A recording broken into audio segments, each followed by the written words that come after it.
Cuando quieras, profe.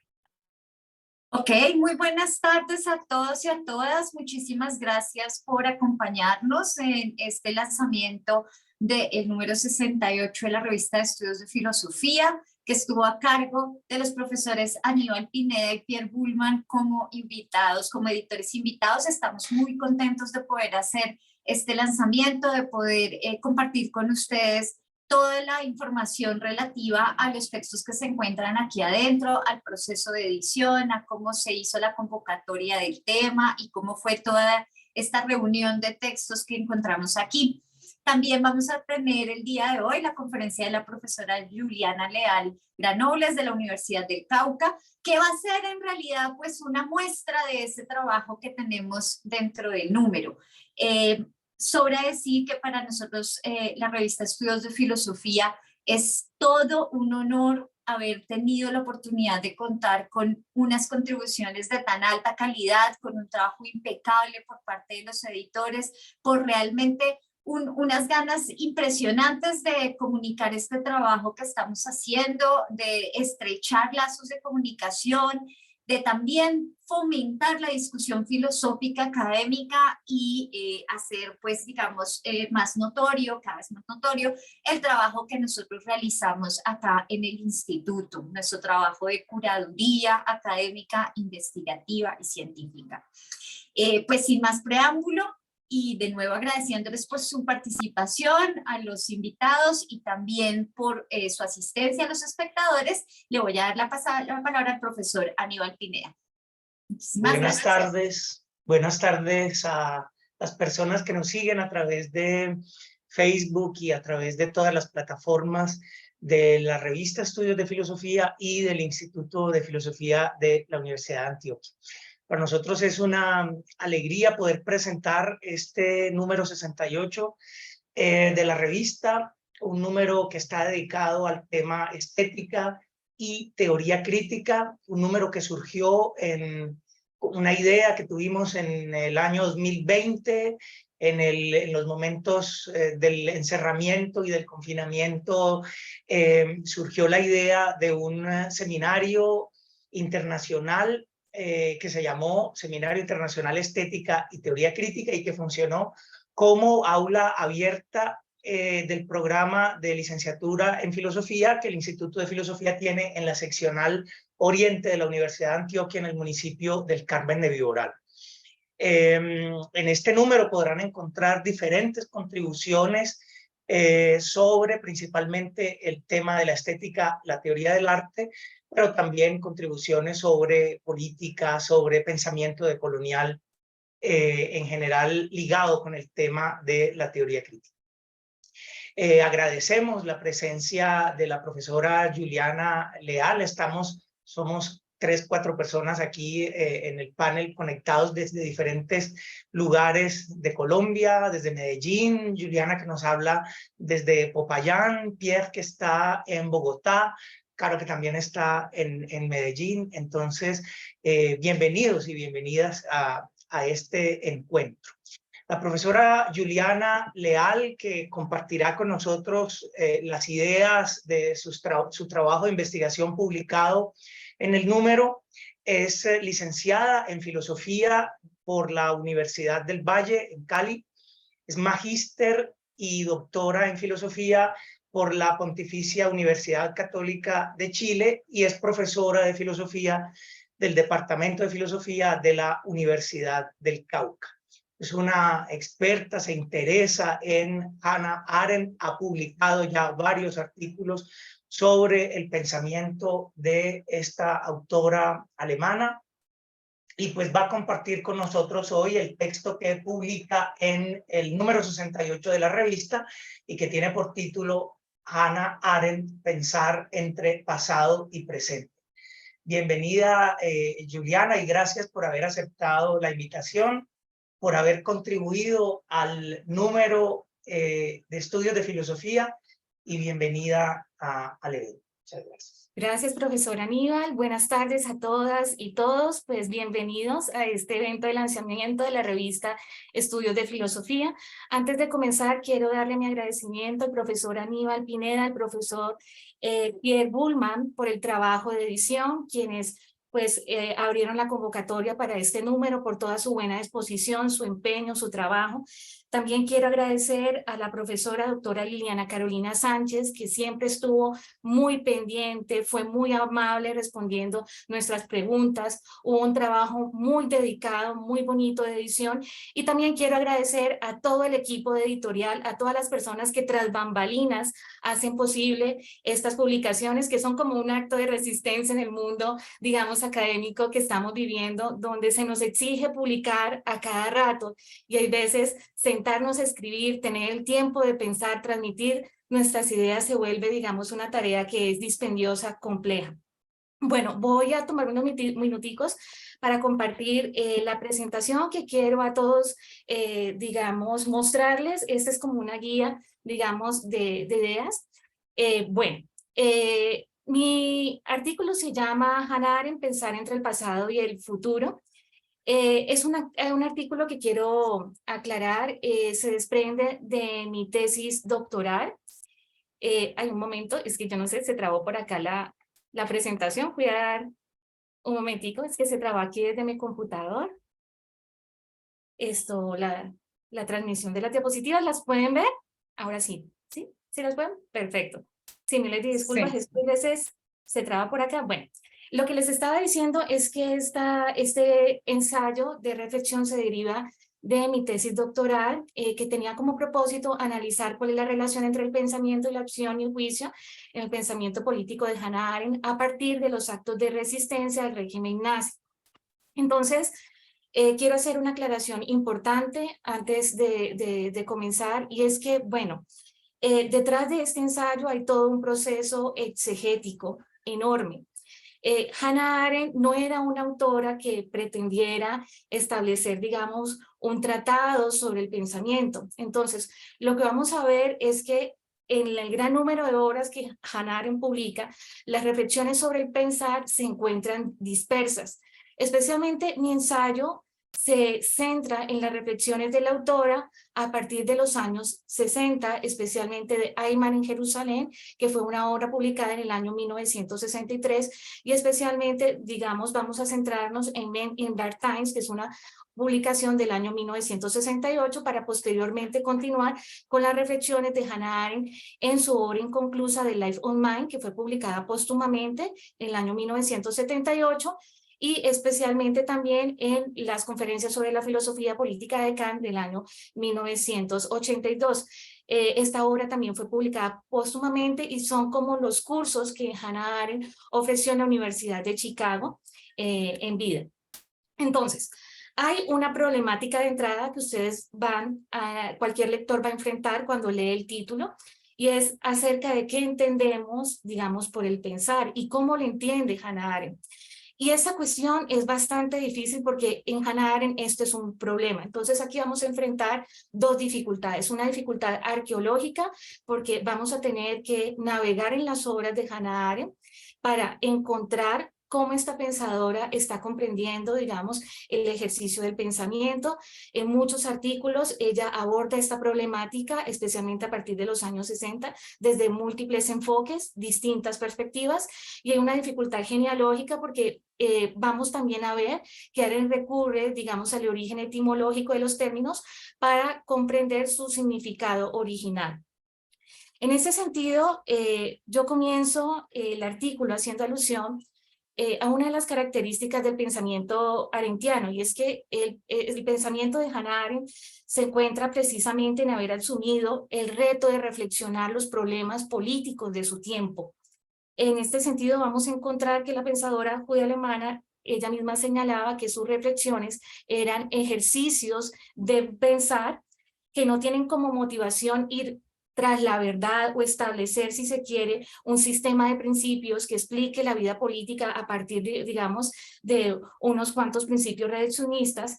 Entonces, vamos a ver que Hannah Arendt lo que hace es tratar de sus reflexiones, abrazar esa contingencia, esa imprevisibilidad, digamos, de las coyunturas políticas.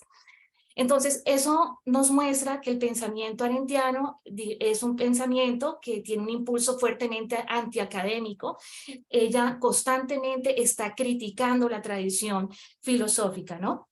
En una carta a Gershom Scholem del año 1963, la pensadora judío-alemana va a reconocer abiertamente su independencia intelectual, aquello que Lessing llamaba Selbstdenken, el pensar por sí mismo, que ningún tipo de ideología, ningún tipo de opinión puede sustituir, y que tiene que ver con esa capacidad de discernimiento propio. En ese sentido, Hannah Arendt va a recurrir a esta concepción de pensar por sí mismo para mostrarnos cómo es posible que en los momentos más adversos, donde la violencia se ha normalizado, los seres humanos tengamos esa capacidad de poder pensar sin asideros, ¿no? Cómo el pensar efectivamente puede ayudarnos, si se quiere, a afrontar esa realidad. Así vamos a ver que especialmente en esta obra que se llama Men in Dark Times, Arendt va a darnos una luz. Ella señala que aunque la esfera pública sea devastada por la guerra, el hambre, el terror, la injusticia, aún en los tiempos más oscuros tenemos el derecho de esperar cierta iluminación, y esa iluminación puede llegarnos menos de teoría, sino más bien de la luz, digamos, cierta y titilante de aquellos hombres y mujeres que logran con su capacidad de pensar resistir la oscuridad. Entonces, lo que vamos a ver en este ensayo es que cómo Hannah Arendt, a partir de las figuras de Lessing, las figuras de Walter Benjamin, la figura de Sócrates, Kant y por último Franz Kafka, los toma como ejemplos, si se quiere, de intelectuales que tienen la capacidad de pensar críticamente su realidad, y a partir de ellos, de su ejemplo, de su responsabilidad política, comienza a reflexionar, digamos, cuál es el sentido del pensamiento, cómo el pensamiento nos puede ayudar a iluminar esa oscuridad y ejemplifica, digamos, una capacidad de resistencia. Entonces, cuando uno lee la obra Men in Dark Times, hay un artículo dedicado a Bertolt Brecht, y ella va a retomar la expresión tiempos de oscuridad, y advierte con esta expresión, podemos dar cuenta de aquellos tiempos de crisis donde los seres humanos caminan en las tinieblas y donde las formas tradicionales de pensar la realidad, digamos, se han agotado, se han quebrantado ante el inesperado golpe de los acontecimientos. Pero esto no implica, digamos, que no tengamos los seres humanos, digamos, la capacidad, digamos, de volver otra vez a comenzar, de volver otra vez a subir el desafío de pensar ese acontecimiento en esta, digamos, en su novedad. En esta obra, entonces, específicamente, Arendt va a recuperar las figuras de aquellas mujeres y hombres que lograron preservar un mínimo de humanidad en un mundo que se había vuelto inhumano, y al mismo tiempo, si se quiere, resistir las monstruosidades de una época, hasta los límites de comprender incluso la inhumanidad y, digamos, las monstruosas, digamos, las monstruosidades que hay en ciertas especulaciones intelectualistas. En este sentido, vamos a ver que en Men in Dark Times Arendt recupera no solamente la figura de Lessing, sino también la figura de Karl Jasper, la figura de Isaac Dinesen, de Waldemar Gurian, entre otros, para poder pensar efectivamente, digamos, ese pensar en resistencia. En el ensayo que ella especialmente dedica sobre Lessing es bien interesante porque ella nos va a mostrar cómo Lessing fue un espíritu avanzado en su tiempo. Cuando los seres humanos, dice ella, son privados del espacio público por la censura, por la violencia sistemática, pueden buscar refugio en la actividad de pensar, ejerciendo esta actividad con independencia como lo hizo Lessing en su época. El escritor, dice Hannah Arendt en este texto, fue un ferviente crítico de las verdades ortodoxas en un contexto histórico que estuvo atravesado por enormes conflictos religiosos. Él se percató de que estas verdades eran muy peligrosas cuando se transformaban en los pilares del orden público, porque terminaban destruyendo esa amistad política entre los hombres, digamos, el in-between, esa dimensión intersubjetiva que es fundamental porque es lo que funda la concordia y la solidaridad con otros en un mundo compartido, y es lo que garantiza, si se quiere, reconocimiento de la diversidad de los pueblos entre sí.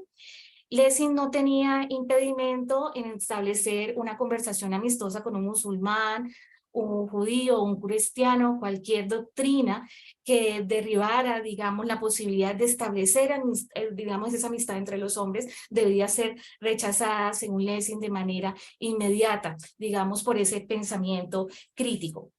Vamos a ver entonces que Hannah Arendt en este ensayo señala que el recuerdo de Lessing se fue diluyendo a través del tiempo, por la oscuridad también de los tiempos oscuros que tuvo que enfrentar, pero Arendt en este ensayo lo que hace es recuperar sus fragmentos de pensamiento a través de un proceso arqueológico cuidadoso que lo que busca es rescatar la novedad de las reflexiones de este pensador ilustrado. Cuando Lessing tuvo que refugiarse en su pensamiento ante la persecución y la censura, porque fue un crítico de la monarquía, su despotismo y la ortodoxia, él se va a refugiar en el pensamiento, pero teniendo como referencia la pluralidad humana y un mundo común. Hannah Arendt aquí va a hacer una crítica al estoicismo. Ella considera que esta retirada de Lessing, a su mundo interior no se puede confundir con el modelo de vida estoico. El estoicismo, dice ella, no representa tanto un retiro de la acción al pensamiento, sino más bien un escapar del mundo hacia el sí mismo, el cual se espera podrá sostenerse con soberanía, dice ella, de independencia con el mundo exterior. El modelo de vida estoico implica asumir una actitud de indiferencia. Sin embargo, Hannah Arendt va a señalar que esta actitud de indiferencia puede llegar a ser puede resultar peligrosa en el campo político porque nos puede conducir a ser tolerante con la injusticia que sufren otros, ¿sí? La autora narra que la actitud de Lessing fue diferente. Él asumió, digamos, una postura donde al ser atacado por la ortodoxia tuvo que refugiarse en el pensamiento crítico como una actividad, como digamos, una actividad siempre dinámica que se actualizaba, porque sabía muy bien, dice ella, que tanto la acción como en el pensamiento se dan en el movimiento y por ende a través del pensar descubrió, digamos, otra forma de moverse, digamos, en el mundo. Entonces, de este modo vamos a ver que el Selbstdenken, este famoso pensar por sí mismo de forma independiente, no es una actividad propia de un individuo que se aísla del mundo y se encierra en sus propias opiniones, sus propios prejuicios, o que, digamos, se aísla de los problemas políticos, de las coyunturas sociales, sino que por el contrario, digamos, implica, digamos, esa capacidad, si se quiere, de refugiarse en el pensamiento como movimiento para poder abrazar, si se quiere, la contingencia, las tensiones de la coyuntura política. Entonces, en ese sentido, vamos a ver que este pensar sin banderilla de Lessing, digamos, implica asumir el desafío de pensar las coyunturas políticas, de pensar, digamos, las complejidades de un contexto político dado. Según Arendt, cuando la acción política es imposibilitada, nos queda una joya, siguiendo a Lessing, y es la libertad para pensar a través del lenguaje, y esta se va a transformar en una actividad por medio de la cual podemos movernos en los escombros, dice ella, del mundo. No necesita de pilares, ni soportes, ni normas, ni tradiciones para moverse libremente sin muletas en un terreno desconocido. Aquí vamos a ver cómo el pensamiento de Lessing se transformó para Arendt en un modelo de lo que significa pensar sin asideros, un pensamiento que en devenir, cito Hannah Arendt, cambia con la vida misma y reparte generosamente fermentos de pensamiento, ¿sí? Al establecer un diálogo anticipado con nosotros en el marco de un mundo compartido. Por supuesto, Lessing era consciente de que este pensamiento libre no podía arreglarlo el mundo, no podía solucionar todos sus problemas políticos y sociales, ni siquiera podía remediar el problema del más radical. Entonces, solo la acción política es la que está en capacidad como actividad colectiva, si se quiere, de transformar la realidad, ¿sí? Aunque sus resultados sean impredecibles, si se quiere, y frágiles y no se puedan efectivamente, digamos, determinar de antemano todas sus consecuencias. Entonces, ¿por qué es importante este pensamiento sin barandilla? Porque este pensamiento sin barandillas, dice Hannah Arendt a partir de la figura de Lessing, es lo que nos permite reconciliarnos con la realidad para extraer esos hilos de Ariana que nos van a permitir, digamos, darle un sentido. Y, por supuesto, digamos, comprender los factores, las coyunturas en su tensión. En este sentido, Hannah Arendt va a señalar que la libertad de pensamiento reflexivo en Lessing, no sustituye la acción. Es decir, tanto el pensamiento reflexivo como la acción son las dos mismas caras de una misma moneda, que es la libertad de movimiento.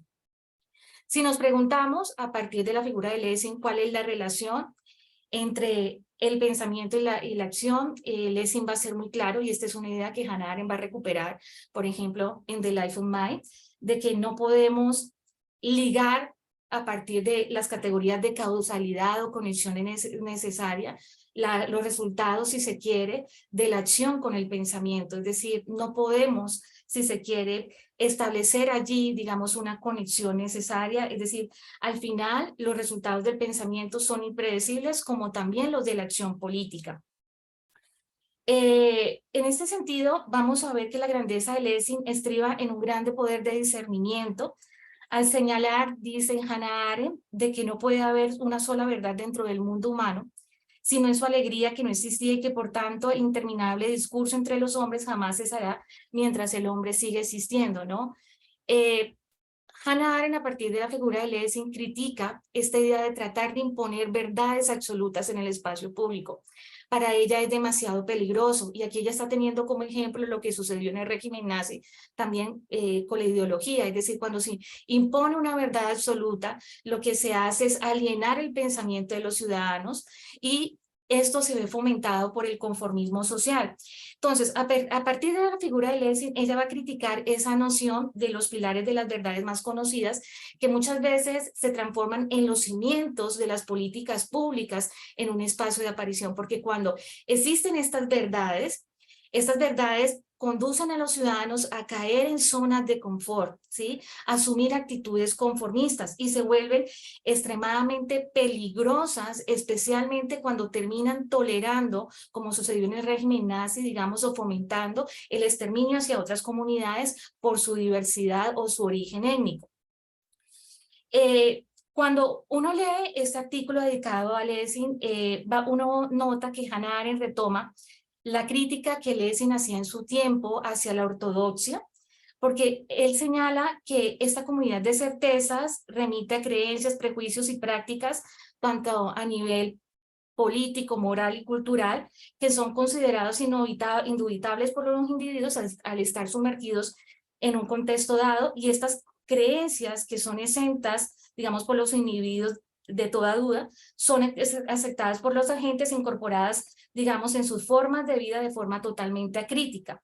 Entonces, de manera muy penetrante, Arendt observa que Lessing tuvo el valor de analizar críticamente la validez de esos pilares, siendo un espíritu muy avanzado en su tiempo, al defender los derechos de los súbditos, criticar el despotismo de la monarquía, abogar una amistad política entre los hombres, independientemente de su origen étnico y sus creencias religiosas.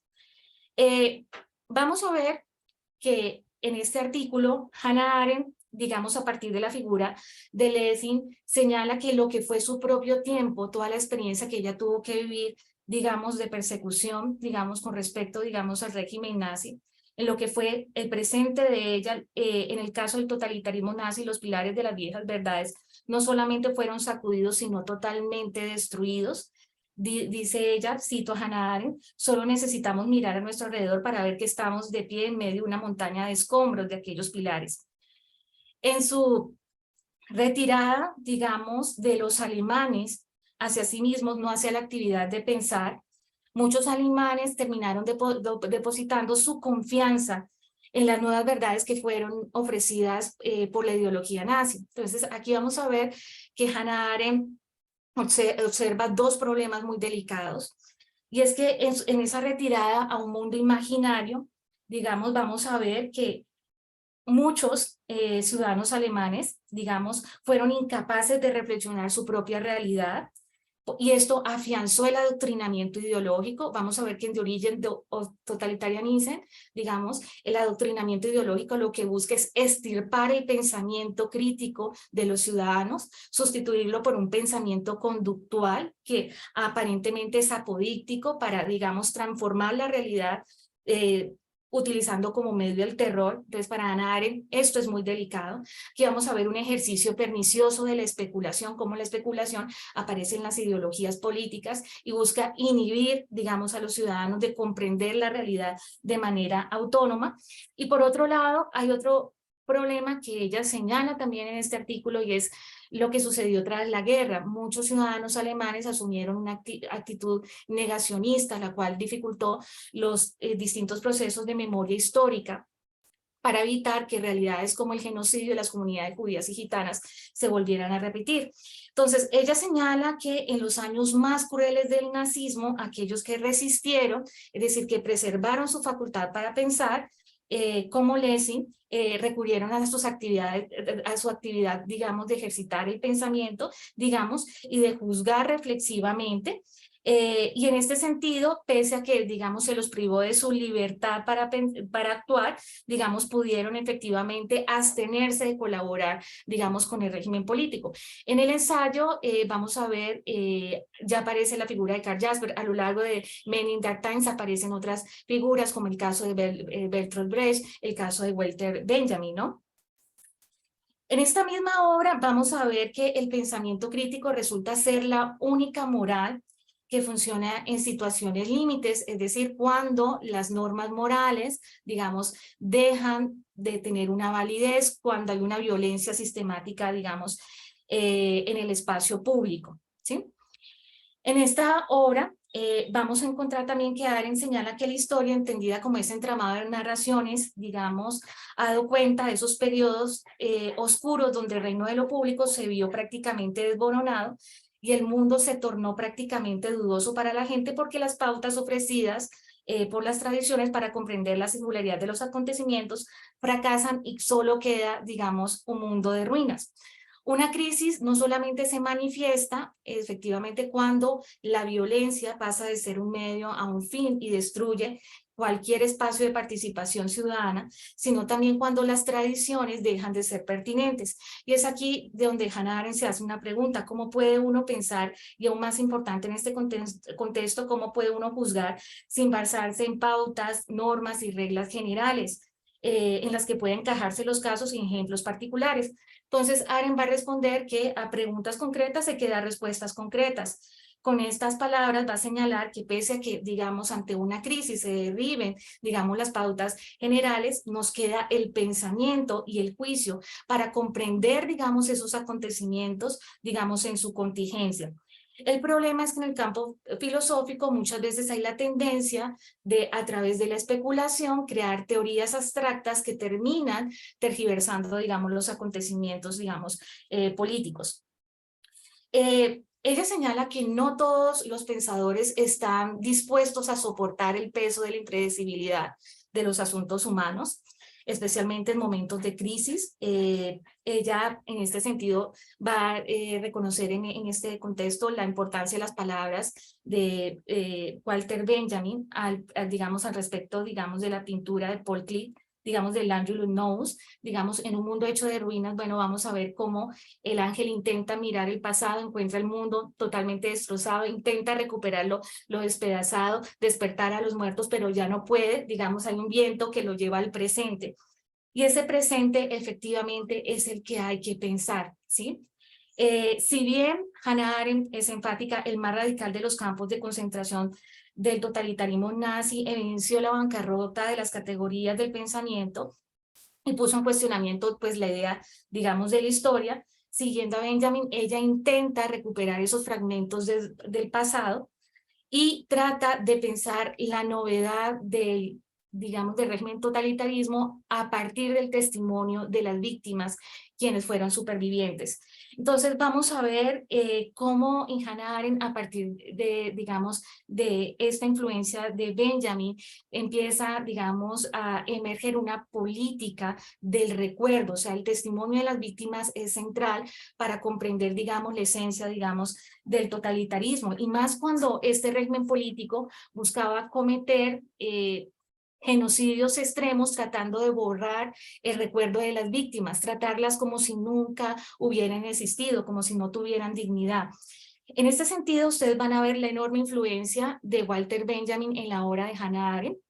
En Hannah Arendt hay una filosofía de la historia, pero esta filosofía, digamos, nos va a presentar la historia no como una ley trascendental, ni mucho menos como una ley natural, sino siguiendo a Benjamin como ese entramado en narrativas discontinuas, abruptas, y lo importante es captar la irrupción de los acontecimientos políticos, es decir, comprender su novedad, ¿no?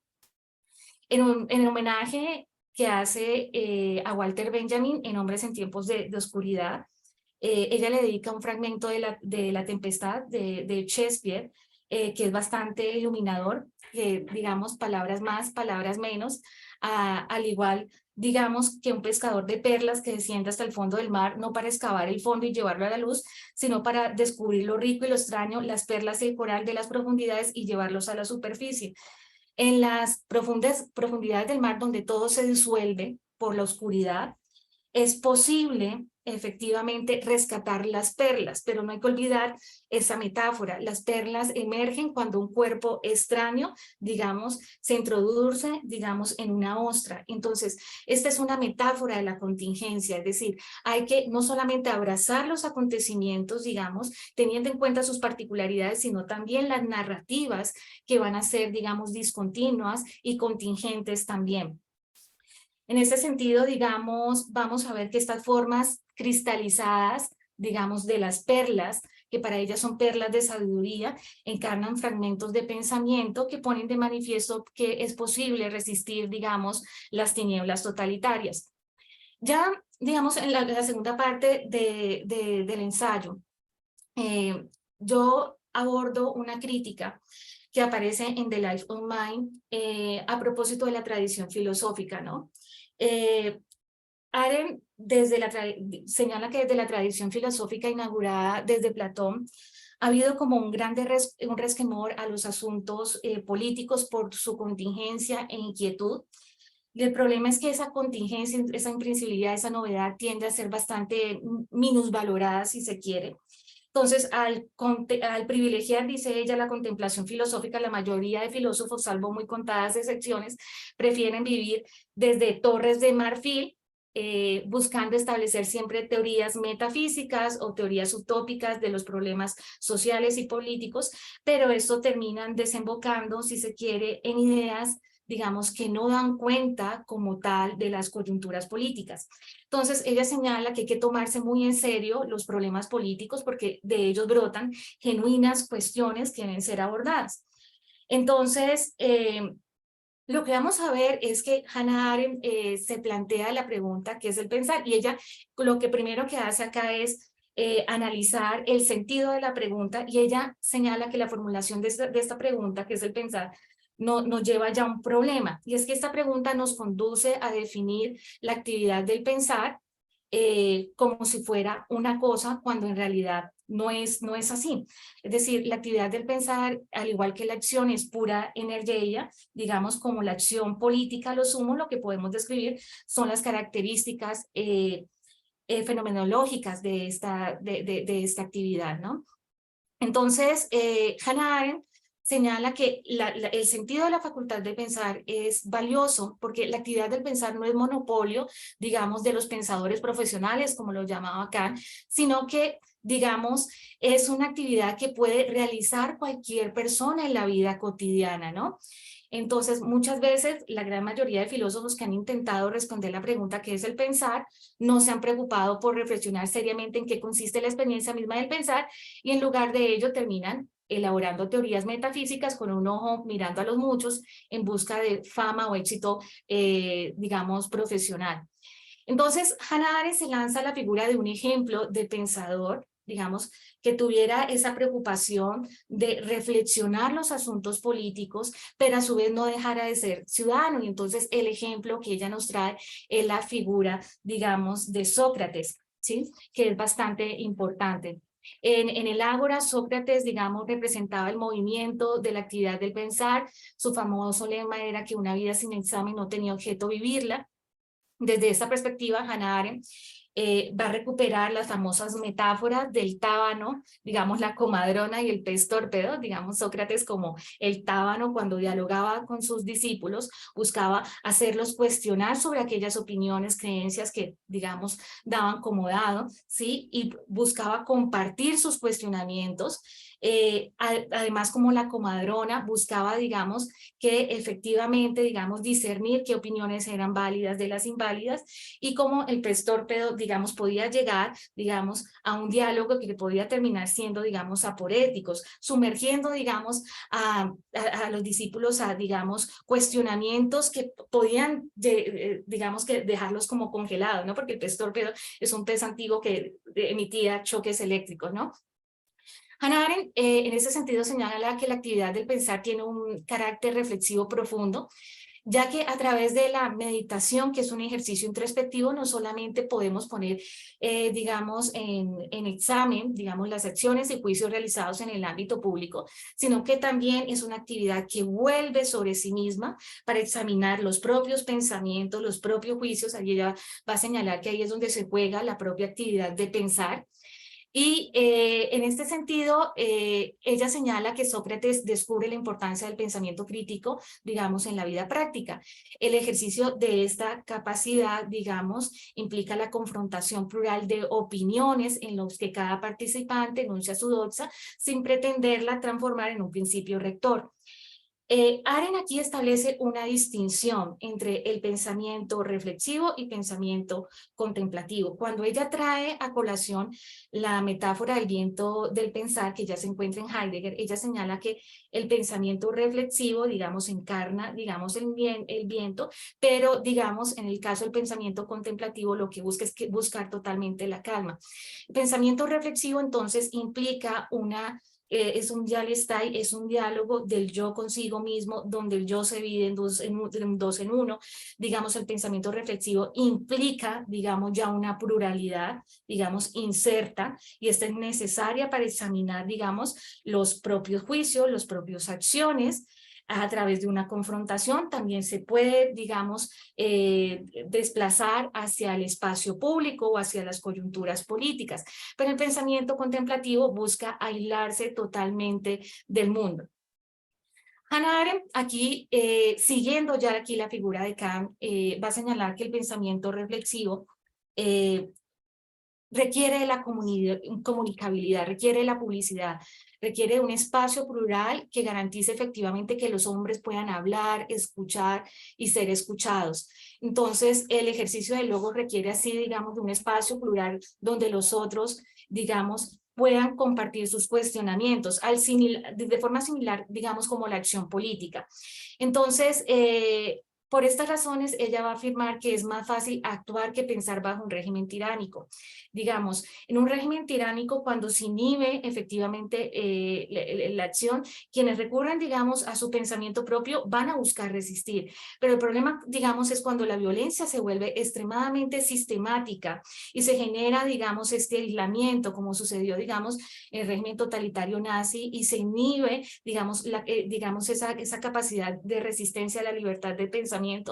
Va a suceder que cada ciudadano se quede encerrado en sí mismo, y aquí es donde en The Origin of Totalitarism, Hannah Arendt va a introducir la noción de soledad, que es una categoría fenomenológica para dar cuenta de cómo, digamos, los ciudadanos totalitarios, al final de cuentas, por el adoctrinamiento ideológico, la propaganda, digamos, al no contar con esa dimensión plural, digamos, quedan encerrados en sus propios prejuicios, en sus propias opiniones, y pueden ser fácilmente arrastrados por el movimiento totalitario.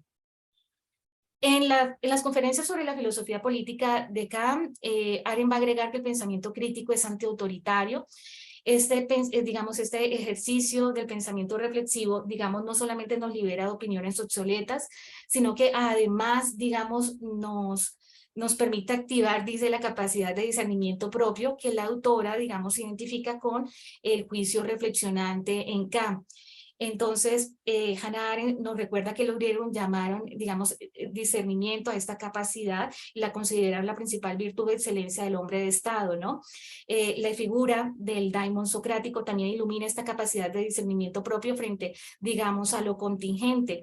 Y Sócrates insistía en que el daimon se usara para los asuntos donde nada era absolutamente cierto. De ahí que la eudomenía sea como ese buen daimon que acompaña a cada hombre a lo largo, digamos, de la vida y constituye su distinta, digamos, identidad que se puede reflejar, digamos, en sus pensamientos, opiniones y acciones. Al final del ensayo, yo paso a una pregunta que Hannah Arendt se plantea en The Life of Mind, que es bien interesante, y es, ¿dónde estamos cuando pensamos? Y este apartado, Hannah Arendt comienza problematizando una serie de preguntas que son muy comunes hoy en día a propósito, ¿no? Incluso cuando nos preguntamos también qué significa la filosofía. Bueno, en ese contexto, digamos, ella comienza a problematizar las preguntas para qué sirve, digamos, el pensamiento, si el pensamiento, digamos, tiene una utilidad.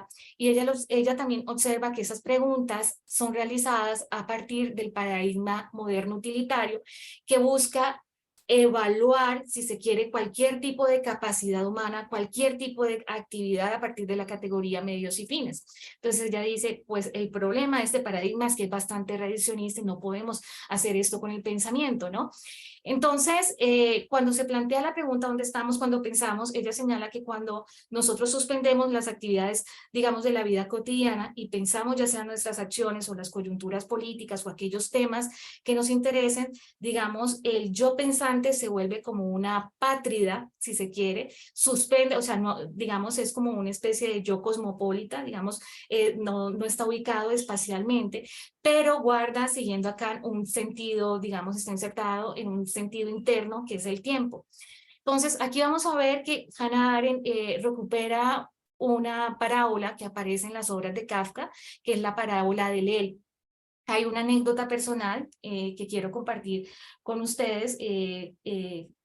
Bueno, cuando estaba trabajando con la profe Fina Virulés en la Universidad de Barcelona y estábamos discutiendo estas páginas de Kafka, era muy interesante porque Fina Virulés me compartía de que Hannah Arendt, digamos, le encantaba las obras de Kafka y siempre antes de dormir, digamos, leía alguna obra de Kafka y era como su inspiración, digamos, el literato apolíneo para pensar efectivamente qué significaba el pensamiento, ¿no? Entonces, esta parábola nos permite pensar la ubicación del yo pensante en el tiempo, ¿no? La parábola está en The Life of Man, quisiera leerla, digamos, él tiene dos adversarios, el primero le presiona desde atrás, desde el origen, el segundo le bloquea el camino hacia adelante, lucha contra ambos, en realidad el primero lo apoya en su lucha contra el segundo, pues le quiere empujar hacia adelante, e igualmente el segundo le presta su apoyo en su lucha contra el primero, ya que le presiona hacia atrás, pero esto es solo teóricamente así, pues ahí no están solo los dos adversarios, sino él mismo también, y quién conoce realmente sus intenciones. Siempre sueña que en un momento de descuido, y esto debe admitirse, requerirá una noche impensablemente oscura, puede evadirse del frente de batalla y ser elevado gracias a su experiencia de lucha por encima de los combatientes como árbitro. Hannah Arendt hace todo un análisis, digamos, de las metáforas de esta parábola para hablar de la ubicación del yo pensante. Y entonces ella señala que el yo pensante, digamos, cuando suspende las actividades cotidianas se encuentra en medio de entre estas dos fuerzas que no tienen un origen definido, viene el pasado, chócale él, viene el futuro y él debe resistir. Y mientras ejercita ese pensamiento, digamos, en el presente, digamos, puede el yo pensante, digamos, estar en una hora inmóvil, el famoso nunc stand, por medio del cual puede comprender, si se quiere, lo esencial de los acontecimientos políticos o las coyunturas sociales. Entonces, esto hace que muchas obras, dice Hannah Arendt, clásicas, ya sea en la literatura o en la filosofía o en el arte, hayan construido, digamos, una obra inmóvil y que nos resulten actuales para nosotros. Por ejemplo, el leer, qué sé yo, la Ética Nicomaquea, puede que efectivamente haya sido escrita, digamos, en el mundo antiguo, pero si leemos esta obra, tiene una actualidad, al igual que las obras de Shakespeare o las obras de Kafka. Ese nunc stans, digamos, es muy interesante porque es lo que nos permite, digamos, a través del pensamiento, a través de la cadena de pensamientos, construir, digamos, una obra inmóvil. La parábola de Kafka va a iluminar entonces la lucha del yo pensante, digamos, en el presente, por pensar la coyuntura. Y lo interesante es que cuando el yo pensante logra resistir y encuentra una calma en medio de, digamos, de esas dos fuerzas, puede elevarse, digamos, como el árbitro o ser ese juez, digamos, imparcial. De allí que su interpretación pueda, digamos, dar luz de los acontecimientos sociales y políticos. Por supuesto, él ya no será la misma persona de antes, después de haber salido de esa batalla. Entonces, al final, Hannah Arendt dice, bueno, después de esta lucha, digamos, lo interesante que nos queda es que el pensamiento crítico, digamos, nos permite activar esa conciencia moral, esa capacidad de discernimiento propio, que nos permite, digamos, distinguir lo bueno de lo malo, lo justo de lo injusto, lo bello de lo feo, y pues esa capacidad de discernimiento propio es fundamental, digamos, en momentos tan críticos como el totalitarismo nazi, donde ya las pautas, las normas morales se pervierten, y eso es una salvación, dice Hannah Arendt para ella, digamos, porque ejemplifica una resistencia a través, digamos, del pensar. Muchas gracias. Muchísimas gracias, profesora Juliana. Muchas gracias por esa ponencia tan rica sobre el texto que publicó con nosotros. Bueno, yo tengo varias preguntas, además que yo como adorniano hay varias cosas Sí. con las que no estoy completamente de acuerdo, en el sentido de que sí, bueno, voy a intentar darle un poco una forma más ordenada. Bueno, yo creo que primero, digamos de manera formal, su artículo y como lo mostró su ponencia hoy, muestra bien porque un trabajo como el suyo tiene todo su lugar acá en un número sobre teoría crítica, ¿no? Donde podíamos pensar, Escuela de Frankfurt, no era nada, estamos en el año de 100 años de la Escuela de Frankfurt, además, y usted logra mostrar muy bien cómo un pensamiento como el de Arendt no solamente pertenece a toda una cultura intelectual, una tradición histórica, pero además puede, digamos, expresar algo muy importante. Y no solo por, digamos, por sus vínculos personales, biográficos, como por ejemplo la amistad con Walter Benjamin. Yo creo que, ¿cómo decirlo? Esa sería mi primera pregunta porque es como digamos, mi inquietud en tanto a ese problema. Usted ha mostrado muy bien como, ¿no? Como esa concepción del pensar que tiene Arendt y que es como un motor a través de toda su obra, ¿no? Y como lo indicó al principio, bueno, pensamos a Eichmann, ¿no? La vanidad del mal es de no haber pensado.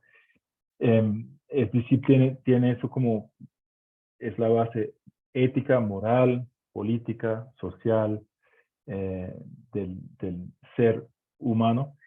Y al mismo tiempo, usted destacó muy bien como que no hay para Arendt verdades ortodoxas o absolutas. Y la pregunta que yo tengo en tanto a eso es que, aunque entiendo que eso va en contra digamos, de una cierta, un gesto totalitarizante que puede ocurrir con un pensamiento que se da de manera categórica, yo me pregunto digamos, de la base normativa que debe tener un pensamiento. Usted lo mencionó un poco, por ejemplo, diciendo que el pensamiento crítica era la única moral que funciona en situaciones límites. Pero para que funciona, me parece que tenemos que tener, digamos, a menos una exigencia normativa formal a pretensión universal. Podemos pensar, por ejemplo, en un primer momento en el imperativo categórico kantiano, aunque su ventaja, que es su formalidad, puede ser al mismo tiempo su desventaja. Y es decir que mi pregunta, para hacerla un poco más concreta, sería cómo, a partir de lo que usted nos presentó, podemos entender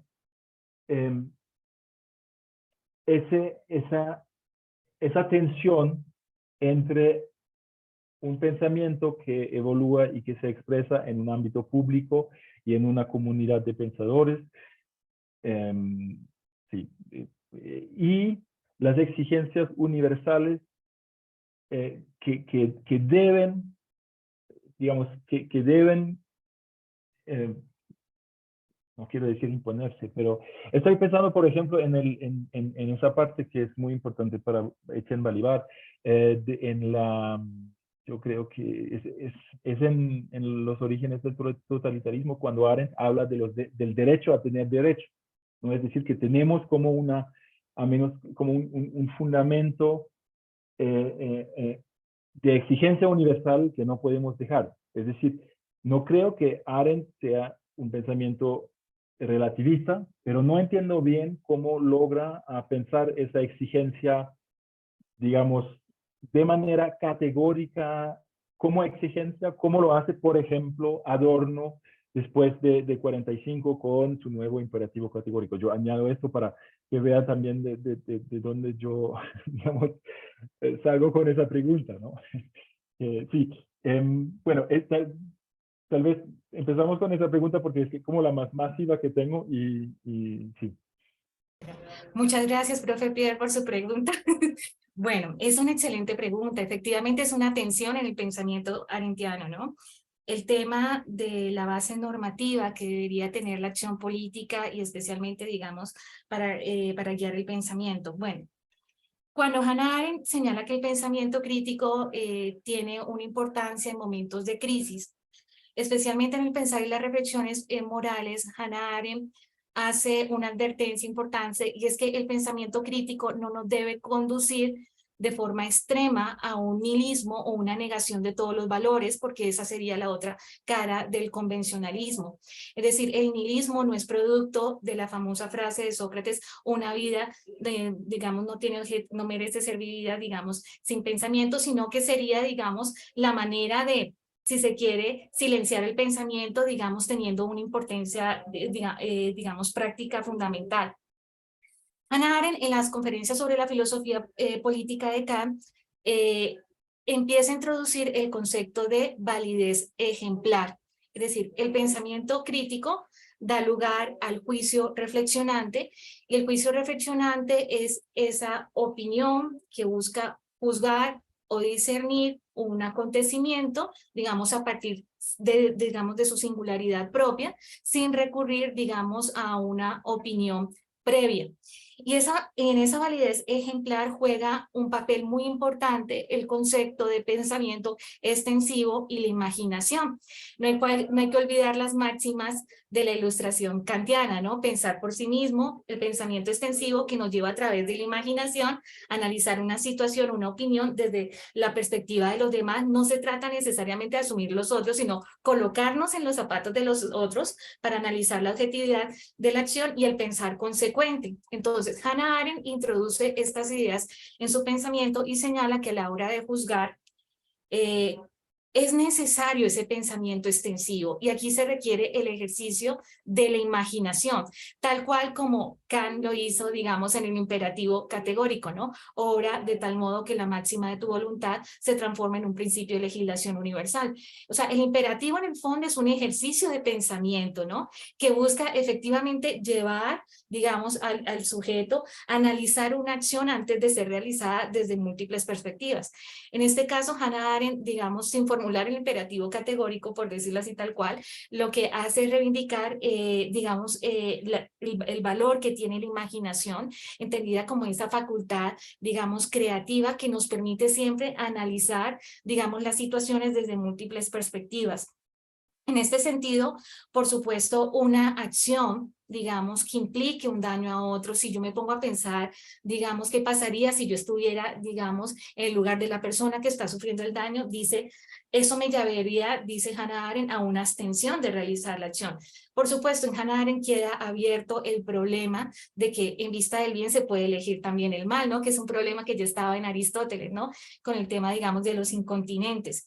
Entonces, volviendo al tema efectivamente de esa validez ejemplar, ya cuando analizamos el tema de la acción política, se vuelve esto complicado porque Hannah Arendt va a introducir un concepto bien interesante y es el concepto de verdad política, que muchas veces tiende a ser tergiversado por la propaganda, por los fake news o por las mentiras, digamos, a través, digamos, de los medios de comunicación. Entonces, ella señala que esa verdad política emerge, digamos, de la contrastación de testimonios, digamos, de las personas cuando han sufrido, digamos, una injusticia, como en el caso, digamos, de los supervivientes del genocidio nazi, fueron los testimonios cuando empezaron a ser publicados que, digamos, iluminaron las dinámicas, los factores comunes en el proceso de proceso de deshumanización en los campos, y entonces aquí estamos hablando de una verdad política que tiene la característica de ser factual. Es complejo este tema de la base normativa, porque por momentos Hannah Arendt tiende a ser aristotélica, digamos, siempre como a pensar en la situación, pero por otros momentos tiende a ser kantiana cuando introduce esta idea de la imaginación y el pensamiento extensivo. La cosa se hace aún más complicada, profe Pierre, cuando analizamos la acción política, porque ella dice que la acción política se halla inspirada en unos principios, y uno se pregunta, ¿qué es el principio en Hannah Arendt? Entonces, recupera la noción de Montesquieu, que hace referencia, digamos, a precisamente a valores normativos como el amor a la república, ¿sí? Entonces, el caso de la justicia, el caso de la solidaridad.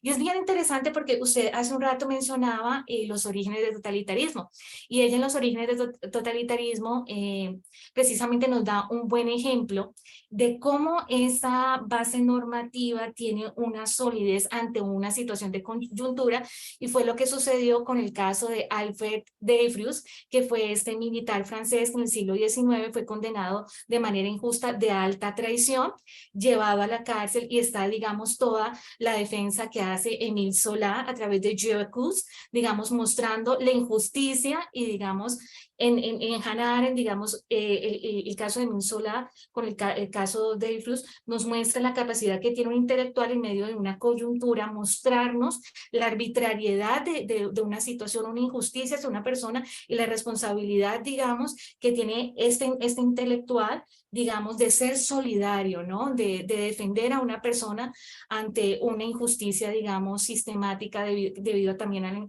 al tema del antisemitismo, digamos, y el racismo. No sé si con eso logro responder su pregunta, pero sí, evidentemente es una tensión en el pensamiento arendtiano. Sí es, y depende de los textos, ¿no? ¿Aníbal? Sí, sí, perdón, si puedo solamente. Muchas gracias. Sí, total. Además que la pregunta era masiva y bueno. Sí, muchas gracias, profe.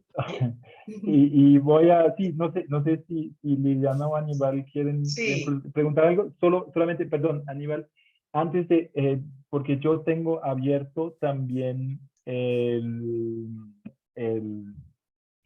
Facebook, la transparencia en Facebook, y solo quería invitar a todas y todos, si tienen preguntas, pueden poner las preguntas en el chat y las vamos a poner acá. Había olvidado añadir eso. Y sí, Aníbal, por favor. Y muchas gracias. Sí, gracias, Pierre.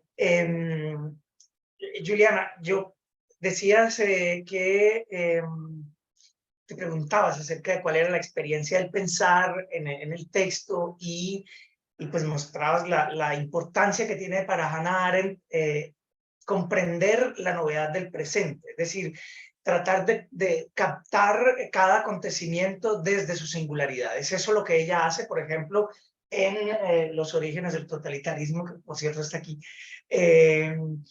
para pensar pues esa novedad, esa forma particular de sociedad y de acción política que se realizó, que se puso en marcha en la Alemania nazi a partir del 39 y en la Unión Soviética con Stalin, ¿no?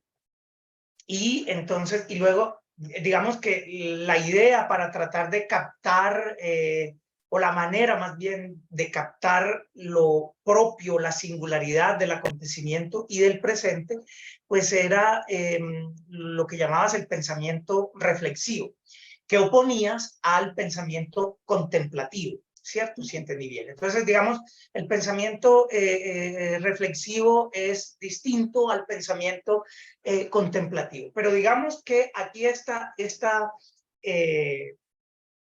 idea del pensamiento reflexivo, que también se puede llamar crítico, ¿no? Ese pensamiento crítico en Arendt, que se opone al pensamiento contemplativo, no alcanza a expresarse en la manera en que se expresa, por ejemplo, en la teoría crítica clásica frankfurtiana. Es decir, el pensamiento reflexivo se opone al pensamiento crítico, en tanto que el pensamiento crítico es un pensamiento revolucionario, es decir, que está comprometido en la transformación del mundo, ¿sí? Y, digamos, Arendt, en sus categorías más liberales, más propias de la socialdemocracia, etcétera, pues no pronuncia esa palabra pensamiento revolucionario comprometido con la transformación del mundo. Y entonces la pregunta mía es, ¿en qué sentido lo reflexivo no es únicamente contemplativo si abandona esa idea de pensamiento revolucionario empeñado en la transformación del mundo? Claro. Bueno, profe Aníbal, efectivamente, o sea, bueno, aquí, claro, efectivamente Hannah Arendt va a utilizar el concepto de pensamiento reflexivo en un sentido bastante particular. Por supuesto, el pensamiento reflexivo, cuando se hace visible a través del arte de preguntar, la opinión crítica, puede colocar, digamos, en cuestionamiento los cimientos de un orden público arbitrario. Sí, Hannah Arendt hace énfasis en eso en las conferencias sobre la filosofía política de Kant. No es fuertito de que pues Sócrates hubiera terminado bebiendo cicuta y que Lessing fuera, digamos, perseguido por la censura. El tema es que Hannah Arendt le da ese lugar es a la acción política. Es decir, lo que transforma la realidad es la acción. Y la acción política acá es una acción colectiva, digamos. Para Hannah Arendt, digamos, hay distintos modos de acción política. Una cosa es la acción política en el ágora de la polis ateniense del siglo V a.C., donde los ciudadanos se reunían a debatir, digamos, sus proyectos comunes. Pero otra cosa es la revolución, ¿sí? La revolución, digamos, se caracteriza por ser una acción, digamos, espontánea que busca cambiar un statu quo. Entonces ahí ella tiene, digamos, como referentes la independencia de Estados Unidos y la Revolución Francesa, que tuvieron, digamos, repercusiones bastante particulares, mientras la independencia de Estados Unidos logró para la perspectiva de Hannah Arendt, digamos, una constitución política más democrática, digamos. Sin embargo, hay que tener mucho cuidado porque no se reconoció los derechos de los esclavos. En el caso de la Revolución Francesa, digamos, la revolución se salió, digamos, del control y terminó en la época del terror, y al final, digamos, la república terminó en una dictadura, digamos, donde la violencia fue sistemática. Entonces, efectivamente, digamos, el pensamiento reflexivo en Hannah Arendt tiene repercusiones cuando se hace visible a través de la opinión, cuando se hable, digamos, visible a través del cuestionamiento, pero lo interesante es que la acción, la que puede transformar, si se quiere, y especialmente la acción revolucionaria, la que puede efectivamente cambiar un statu quo. Digamos, esa tarea se le da más a la acción política como ella la entiende, digamos, que tiende a ser espontánea, que tiende, digamos, a revertir, digamos, un orden de opresión. Y no hay que ser ingenuos políticamente. En el caso de las revoluciones va a aparecer la violencia como un instrumento de liberación, ¿no? Pero está el problema de cómo a partir, digamos, de un proceso de liberación se puede establecer un nuevo comienzo a nivel político, que era el problema que enfrentaban, digamos, ambas revoluciones. Entonces, sí, usted ahí tiene razón. Allí sí hay una diferencia fundamental entre el pensamiento reflexivo como Hannah Arendt lo entiende, como la escuela, digamos, lo entiende la escuela de Frankfurt, Hannah Arendt le tiene cierto resquemor a cómo la escuela de Frankfurt lo utiliza, el concepto de pensamiento crítico, por eso utiliza más bien la expresión pensamiento reflexivo y habla más bien de la acción política revolucionaria, ¿sí? Que se funda en consejos, perdón. Sí, muchas gracias. No sé si Aníbal, si quieres responder, o Liliana, si tiene una pregunta o no. Okay. No, sí, yo también creo que eso es una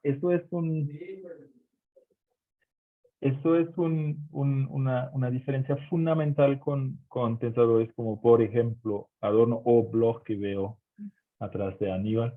Yo creo que es Bloch, ¿no? Y es decir que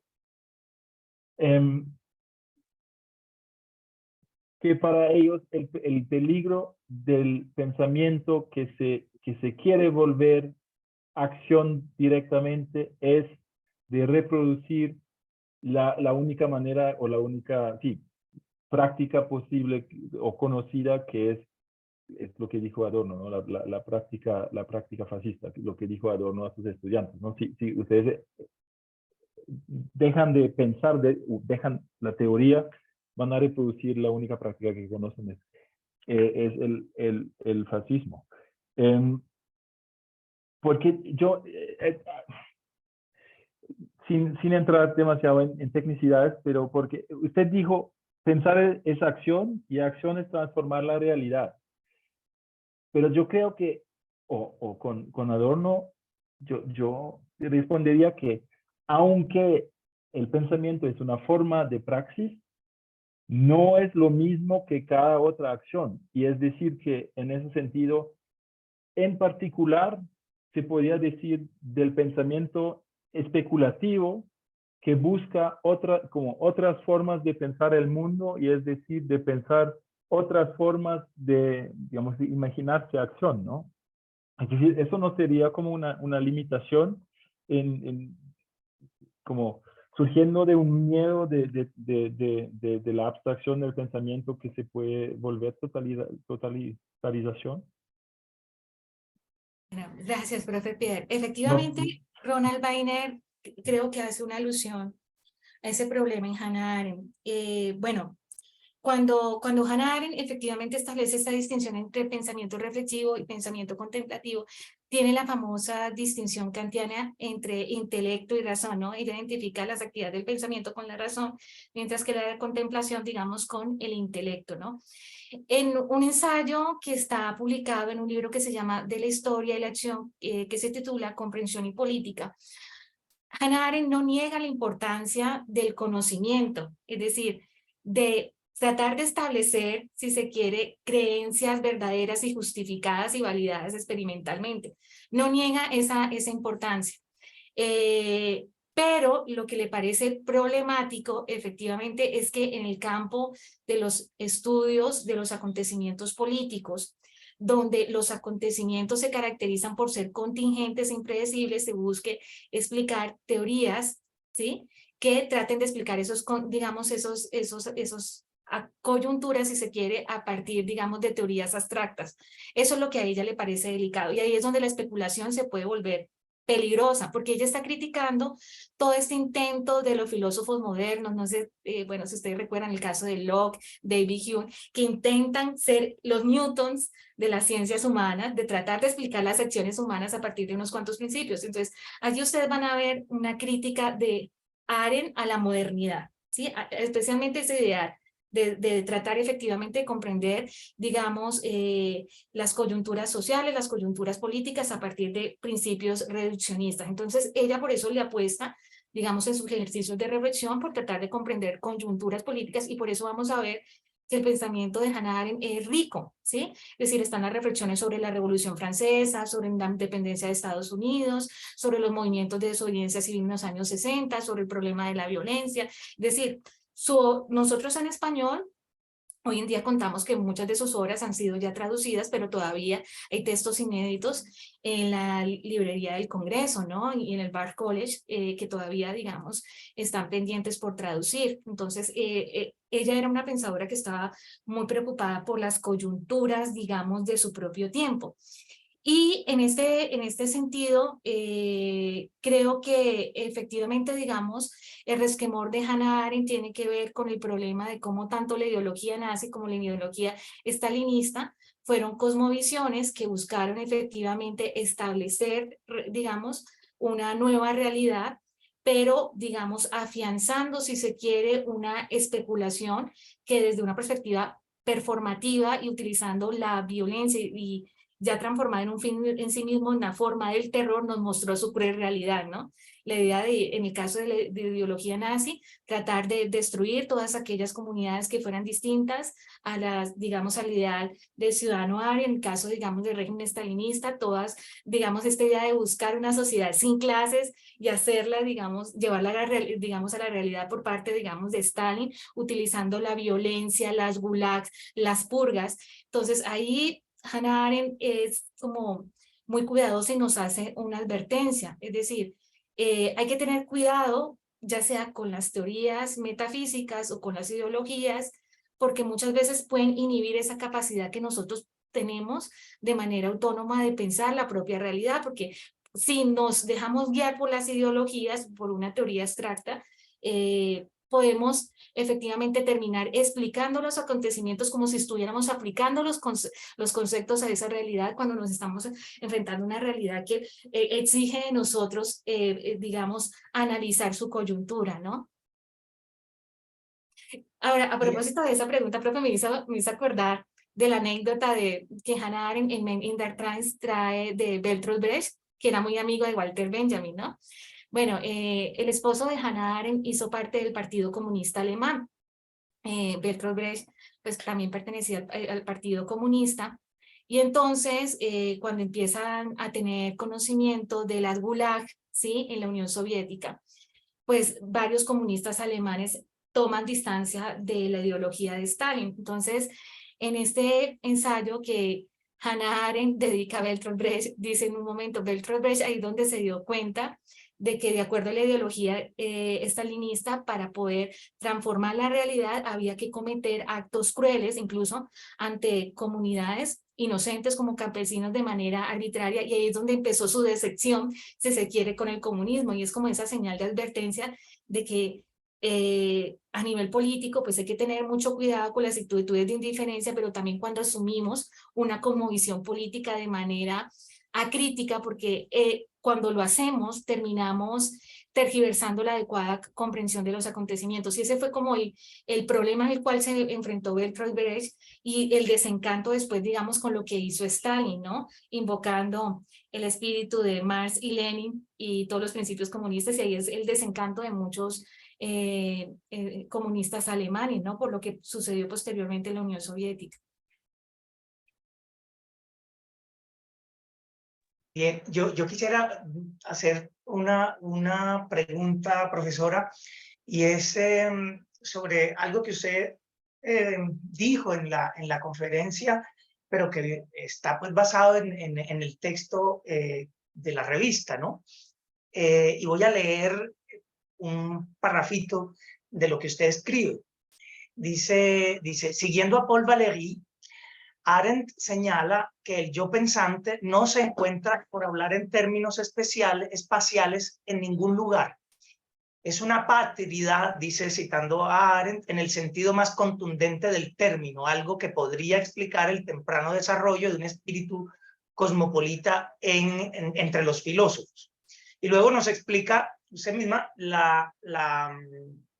en qué consiste esa falta de patria del pensamiento.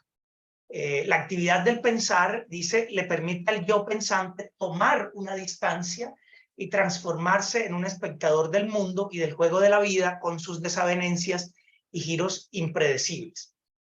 Bueno, eso está en el texto que, por cierto, invitamos a leer y a consultar, y que está en el sitio de la revista Estudios de Filosofía.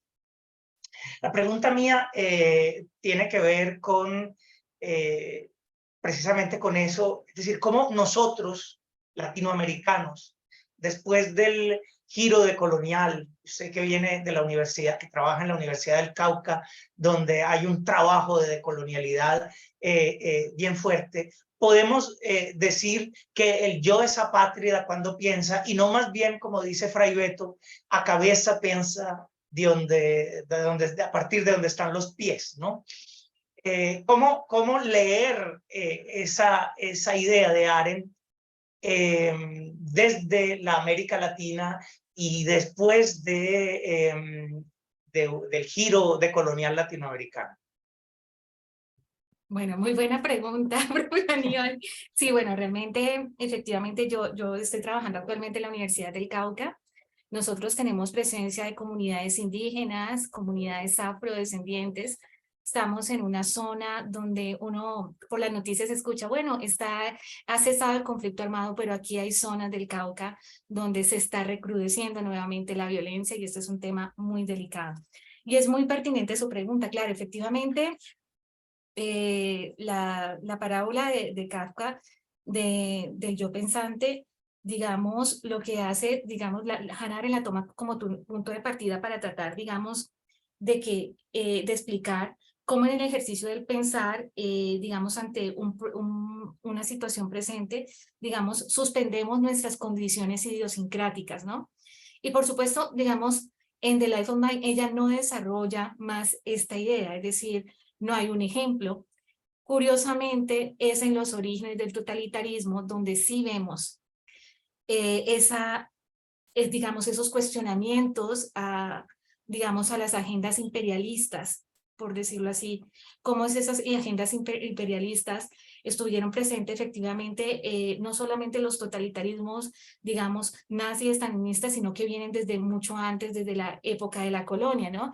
Entonces, hay un apartado de los orígenes del totalitarismo que se llama Dominación Total, donde ella dice, bueno, en el caso del totalitarismo nazi, vamos a ver cómo esas agendas llevaron, digamos, a la creación de los campos de concentración y exterminio para, pues, aniquilar pueblos enteros, y hace una alusión al exterminio de las comunidades nativas y africanas tras los procesos coloniales. Hannah Arendt, o sea, y aquí hace como una especie de advertencia, dice algo como, o sea, no hay que llegar, digamos, a hacer comparaciones anacrónicas. Cada uno de estos exterminios, digamos, tuvieron sus características particulares, y entonces, por supuesto, Hannah Arendt, digamos, en el texto no abordó digamos, este problema, las consecuencias que esto trajo para nosotros como seres latinoamericanos. Entonces, aquí, si me permiten, quisiera traer la reflexión de Susan Sontag en una obra muy interesante que se llama Ante el dolor de los demás. Y Susan Sontag señala que, pues, digamos, por todas las imágenes, películas de la Segunda Guerra Mundial, para una persona que ha tenido acceso a medios de comunicación, a estos, digamos, herramientas audiovisuales, quizás es más fácil tener presente lo que sucedió en los campos de concentración, ¿no? Nazis. Pero por el hecho de que nosotros no tengamos una representación visual, digamos, de lo que sucedió en la época colonial aquí en América, eso no nos debe, en primer lugar, llevar a invisibilizar lo que sucedió, y en segundo lugar a cometer el error de que digamos, el exterminio que sucedió, digamos, en Alemania nazi fue el mayor de la historia, porque eso realmente no fue así. Es decir, en el caso de América, más de 50 millones de personas fueron exterminadas, hubieron procesos de deshumanización, desde el momento en que, por ejemplo, a los africanos se les arrebató la tierra, su lengua, el poder contar su propia historia, de llevarlos en barcos negreros, ¿sí? Donde vivían en condiciones inhumanas, donde a las mujeres las violaban, o digamos, si alguien se rebelaba, lo arrojaban al mar, y luego llegara a un proceso de esclavitud, donde los hijos de los descendientes también perdieron su libertad, pues debe incentivarnos también a nosotros pensar esa realidad. Por supuesto, Aníbal, profe, usted ha hecho una excelente pregunta que a veces yo me la hago y mi jefe, el profesor Rafael Rosero, que es experto en estudios de coloniales, me ha hecho el desafío. Acá en la Universidad Juliana ha llegado la hora de que haga el giro de colonial, porque efectivamente la respuesta no está en Hannah Arendt, sino que la tengo que asumir yo, digamos, como ya, digamos, persona concreta que estoy viviendo en un contexto que ha sido atravesado, digamos, por todos los problemas del colonialismo, y no solamente el colonialismo, sino también el conflicto armado en Colombia, ¿no? Entonces, cómo ese conflicto nos ay, Dios mío, se me trabó la lengua, atravesado, sí, atravesado, sí. Atravesado, muy bien, Atravesado, gracias. sí, profe. Sí, digamos que Sí. la pregunta es,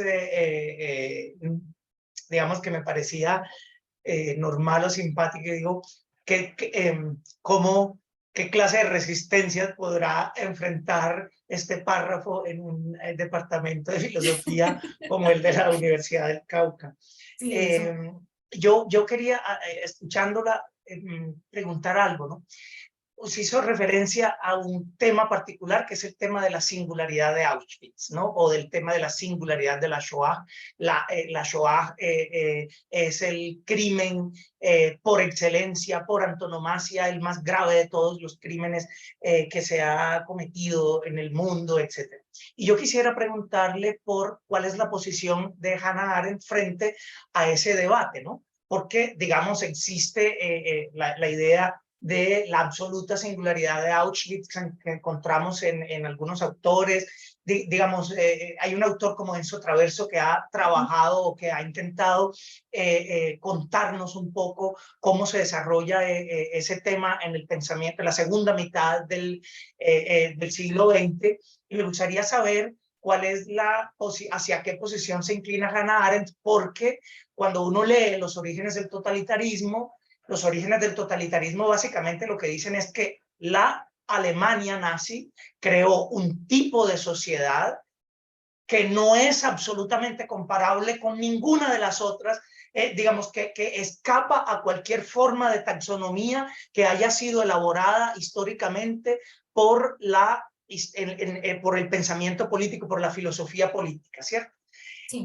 Y entonces, la pregunta es, digamos, cómo uno lee en Arendt una especie de inclinación por esa idea de la absoluta singularidad de Auschwitz. ¿Cómo ve usted pues, ese tema? Me gustaría Sí, saber estoy más. totalmente de acuerdo, profe Aníbal. Efectivamente, ella se inclina a esa idea, cuando uno efectivamente lee la tercera parte de los orígenes del totalitarismo dedicada efectivamente al estudio de cuáles son los factores sociales que llevaron a la formación de la sociedad totalitaria, y habla, por ejemplo, de las características del totalitarismo, la ideología, el terror, el partido único de masas, la policía secreta. Efectivamente, ella nos va a mostrar que el régimen nazi emerge como un acontecimiento terrorífico que rompe con todas las categorías tradicionales, que no tiene comparación ni con el despotismo, ni con la tiranía, ni con los autoritarismos. En este sentido, ella va a establecer esa distinción entre que una cosa es el régimen nazi como totalitarismo y otra cosa el régimen fascista de Benito Mussolini o el régimen de Francisco Franco, porque digamos fue un régimen que buscó, más allá de destruir el espacio público, controlar la libertad de los ciudadanos, lo que buscó fue cambiar la condición humana, ¿sí? Destruirla. Ella incluso introduce esta expresión de que intentó convertir a los seres humanos dentro de la sociedad totalitaria y nace de reacción intercambiable, ¿no? Hannah Arendt indudablemente es partidaria de esa idea. Quien sí toma distancia, y me gusta mucho la crítica, es Susan Sontag, ¿sí? Especialmente ante el dolor de los demás, que hay que tener mucho cuidado, digamos, con esa especie de tendencia de sacralización de ciertos acontecimientos, es decir, y más teniendo en cuenta lo que sucedió en América, digamos, con la destrucción de las comunidades nativas, con la destrucción de lo que sucedió en África con las comunidades africanas. Es decir, hay que tener mucho cuidado con las comparaciones históricas y ser conscientes de que cada acontecimiento debe ser analizado en su contexto y su singularidad. De Susan Sontag, sí, ante el dolor de los demás, se asume una distancia. Y yo en ese sentido estaría más de acuerdo con Susan Sontag que con Hannah Arendt. Digamos, ahí sí, yo creo que hay que tener mucho cuidado con esa idea, ¿no? una última cosita. Hay algo que siempre me pone en conflicto con Arendt, ¿no? Y es, digamos, su teoría del totalitarismo, que asume el desafío de pensar la singularidad de ese evento histórico, social, político que se produjo en el siglo XX, pero digamos que no es ajeno al uso político que después de Arendt se le dio, ¿no? Cuando Arendt equipara nazismo y comunismo, le sirve en bandeja de plata un instrumento teórico inigualable a las derechas americanas, por ejemplo, ¿no? Para equiparar y para anular cualquier impulso transformador, revolucionario que se haya dado, por ejemplo, en la Unión Soviética, y me gustaría escucharla sobre el asunto. Sí, es efectivamente, profe, usted tiene toda la razón también en esa pregunta. Cuando uno lee los orígenes del totalitarismo, efectivamente, lo que pasa es que esta obra hubo una reedición, ¿no? Inicialmente, cuando Hannah Arendt, en los años 30, digamos, los intelectuales italianos empezaron a utilizar la palabra totalitarismo para efectivamente hacer referencia al régimen nazi, pues Hannah Arendt empezó haciendo un estudio del régimen nazi, ¿sí? Y cuando efectivamente uno lee la obra, hay una inclinación más a estudiar el régimen nazi que el régimen stalinista. Es cierto, profe, efectivamente, Hannah Arendt, y eso da cuenta su biógrafa, que fue estudiante de Hannah Arendt, Elizabeth Jumbrull, en Hannah Arendt, una biografía que es la biografía más completa de Hannah Arendt. Ella da cuenta de esa realidad. Hannah Arendt por un momento dudó de utilizar la palabra totalitarismo porque no estaba segura del caso del régimen, para hacer referencia al régimen stalinista, ¿no? Por eso uno ve un desbalance en la obra, ¿sí? Y claro, por la cantidad de referencias explícitas de testimonios de víctimas supervivientes de los campos de concentración nazi, uno dice, bueno, aquí uno es claro que se está refiriendo efectivamente con totalitarismo al régimen nazi y está criticando su ideal de dominación total que buscaba, digamos, la destrucción de humanidad en los campos. Por momentos con el stalinismo, ella tiembla. Y vamos a ver que efectivamente en algunos pasajes de este texto de dominación total, ella va a utilizar como una metáfora comparativa. Ella dice que los campos de concentración nazis encarnan el infierno en la tierra, o sea, son mucho más extremos que las gulag de la Unión Soviética, porque en las gulag iban a parar personas que por alguna otra razón eran detenidos por motivaciones políticas, mas no sufrían las condiciones de inanición que sufrieron, digamos, los internos, por ejemplo, en Auschwitz, o iban a parar a otros campos donde las condiciones de trabajo eran mucho más fuertes. Entonces, ella considera que estos campos se parecen más al Hades del mundo griego, pero el infierno como tal es el régimen nazi. Bueno, esta es una realidad efectivamente. Ahí es donde, bueno, sucede una cuestión delicada a nivel político, porque claro, se cuestiona a Hannah Arendt digamos, sí, como que no haber hecho más explícita esa diferencia entre lo que sucedió, digamos, en el régimen stalinista con respecto al régimen nazi, ¿no? Hay veces, por ejemplo, hay autores, digamos, que han cuestionado a Arendt y le han dicho que es un poco conservadora en este punto y que, por ejemplo, ella, digamos, ha desconocido, digamos, la realidad también digamos, del comunismo, digamos, a lo largo de Europa.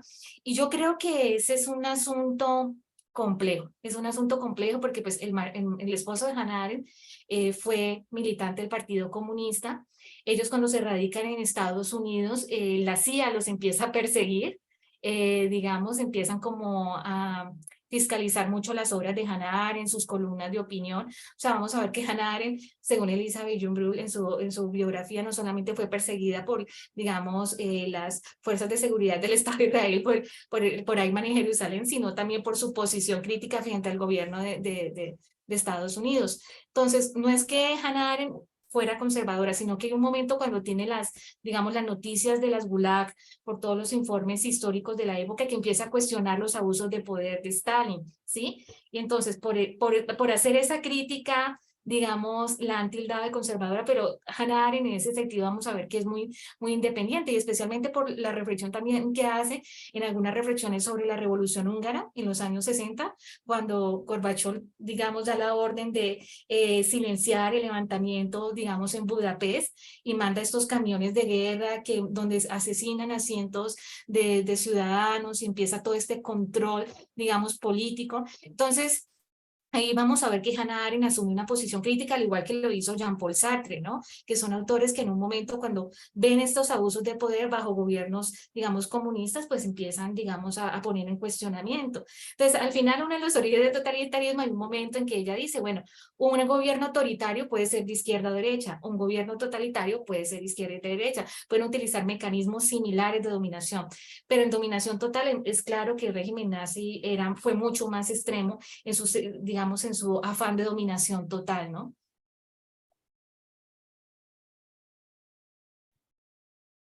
Muchas gracias. Sí, no, ¿cómo decirlo? Yo estaba pensando en que, claro, yo creo que no necesariamente sirve de hacer comparaciones y de comparar el sufrimiento humano. Yo creo que hay una cosa que destaca la Shoah, y que es la calidad del hecho, ¿no? Es decir, la calidad de la industria, la industria de la muerte.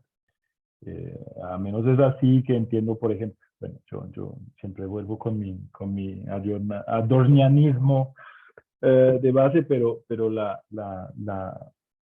digamos, la inquietud, bueno, no, ese, ese trauma tan intelectual que existencial que se expresa a través de Adorno, de, de que se fracasa toda una cultura y toda una filosofía en eso, ¿no? Y bueno, perdón, es también como, eso es como desde mi perspectiva más alemana que solo, sí. Y comparto totalmente también esa crítica, digamos, eurocentrista que, que, que ha expresado acá, ¿no? Sí, yo no sé, no tenemos preguntas tal vez porque nos hemos enredado tanto en esa discusión en el chat. No sé si alguien quiere añadir algo más. Si no, yo siempre estoy como un poco en las ponencias Zoom.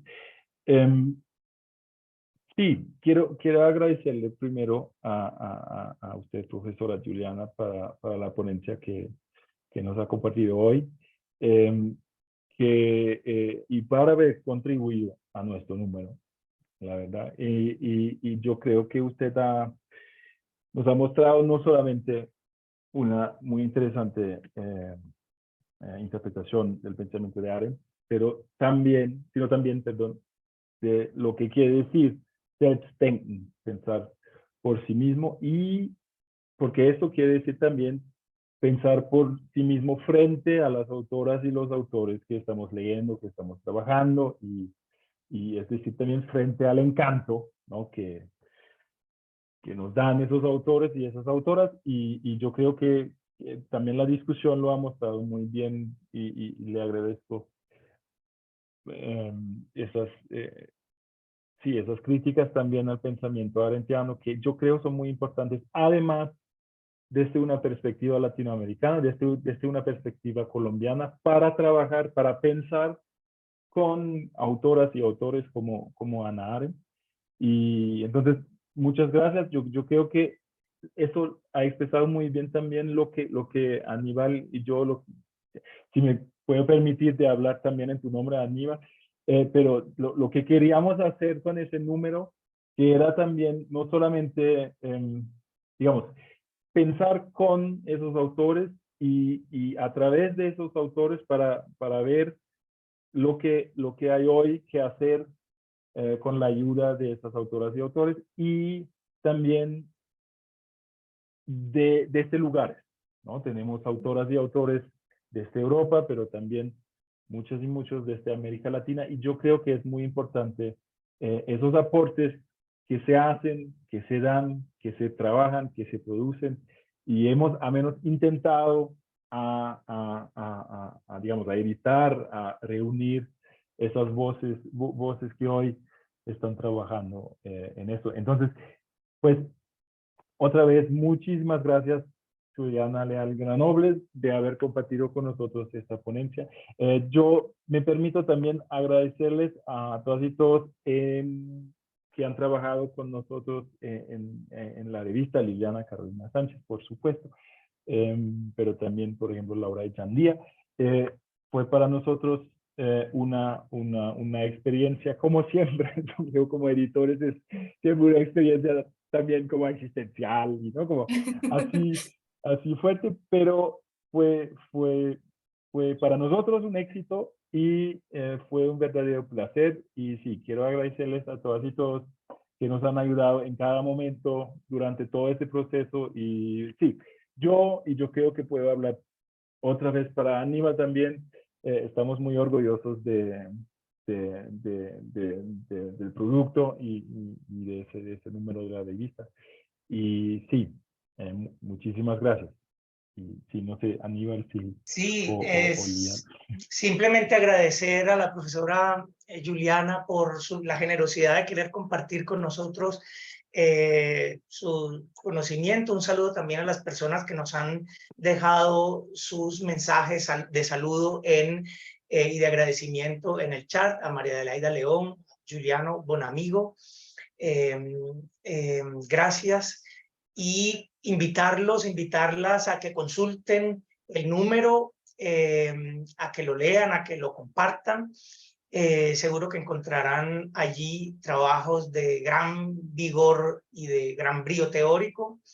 Y bueno, esperemos que nos podamos encontrar pronto en un nuevo escenario. Bueno, muchas gracias a todos, a la profesora Liliana por su cuidadosa labor en la editora. Muchísimas gracias al profe Aníbal, profe Pierre, muchísimas gracias por la invitación, por sus preguntas, por crear este espacio de diálogo. Y a los espectadoras y espectadores, muchísimas gracias y pues feliz tarde para todos. Y ojalá efectivamente ya nos volvamos a encontrar ya en un espacio, digamos, presencial. Sería bonito. Muchísimas gracias. Muchas gracias a todos. Yo también les agradezco mucho. Muchas gracias, profesora Juliana, por querer compartir con nosotros y por ayudarnos a mantener esos espacios de diálogo. A pesar de que no sean presenciales, espero que los estemos manteniendo. Hemos estado durante toda la conferencia compartiendo los links de acceso al artículo de la profesora Juliana Leal, así como a los otros artículos del número, los links del número, los videos que tienen algunos autores presentando sus artículos. Entonces también para que los puedan consultar, están ahí en las diferentes redes sociales. Bueno, muchísimas gracias por su compañía y pues un saludo muy grande para todos. Muy buenas tardes. Muchas gracias. Gracias. Bueno, feliz tarde, descansen. Saludos.